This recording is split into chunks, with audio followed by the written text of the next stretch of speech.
Tuwing Enero, nagre-renew ng business permit si Attorney Iluminada Baflor Fabroa. 2005 nang magretiro siya bilang empleyado ng Commission on Audit o COA. Nagtayo sila ng law office sa Barangay General Maderan, General Mariano Alvarez, Cavite. Sedula at business clearance ang lalakarin nila ngayon ng isa niyang katrabaho.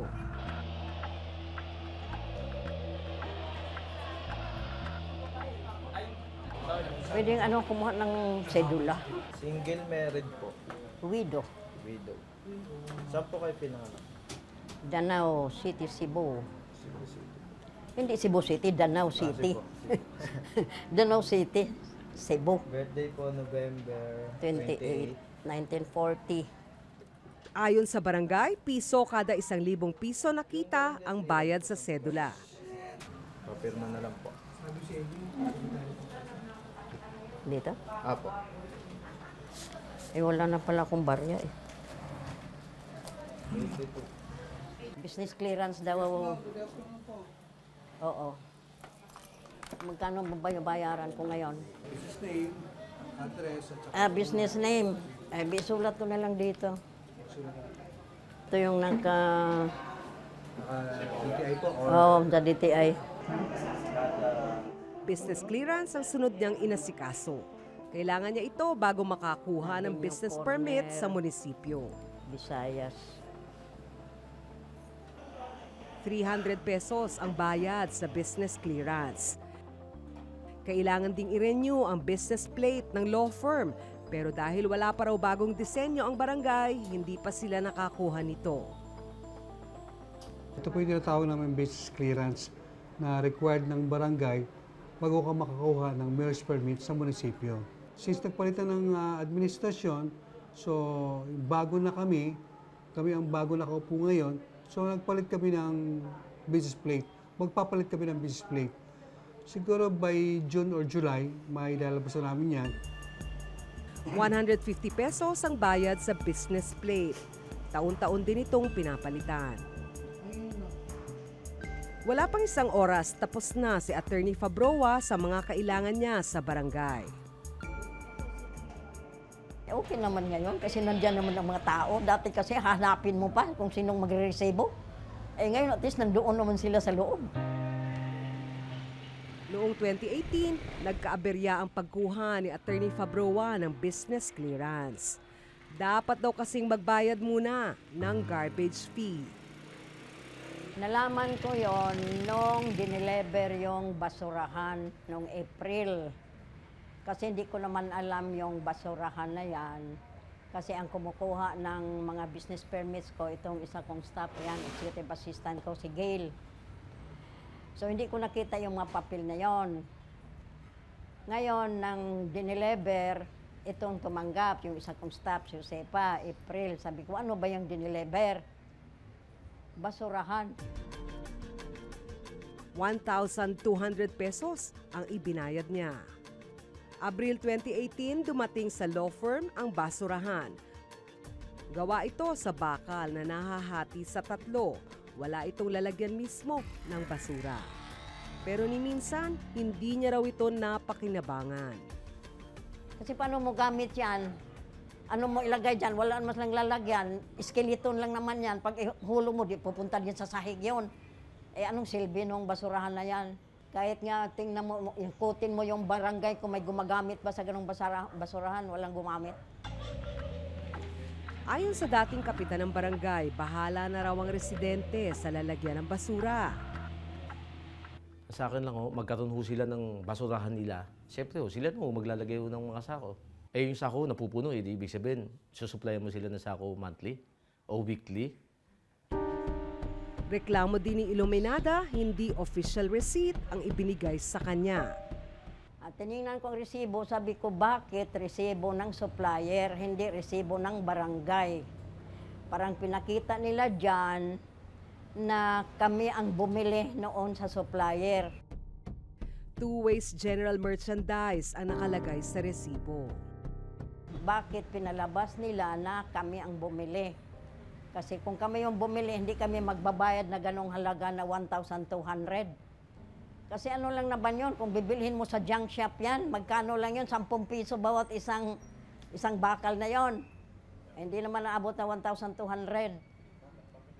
O yun, saka yun nga, ang resibo kasi hindi barangay.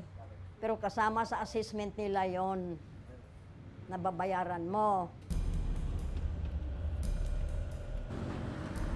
Sir, excuse po, magtatanong lang po, yung ano po sir, two-ways general merchandise, alam niyo po kung saan? Pinuntahan namin ang address na nakasulat sa resibo.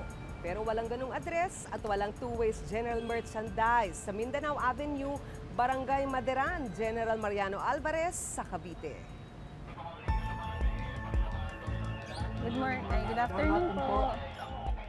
Nagpasama kami sa tanod ng barangay. Hi ma'am, ito po ba yung sa two-ways general merchandise po? Block 21, Lot 3 sa Makasay. Two-ways general merchandise po. Ito po ba yun ma'am?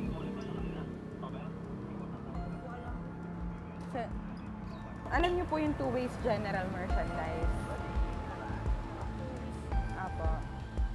Hindi sila pamilyar sa two-ways pero kilala raw nila kung saan nagpagawa ng basurahan ang dating kapitan. Ang gumagawa po na... yung mga mga bakal po ng basurahan. Kayo po yung sa two-ways general merchandise po. Yung gumagawa po ng mga basurahan para sa barangay. Dati? Apo. Pero nag-issue po ba kayo ng resibo noon sa barangay po? Hindi ko na matandaan man, tignan ko kaya. Sino po ang kumuha sa inyo ng mga basurahan noon? Yung iba-iba eh.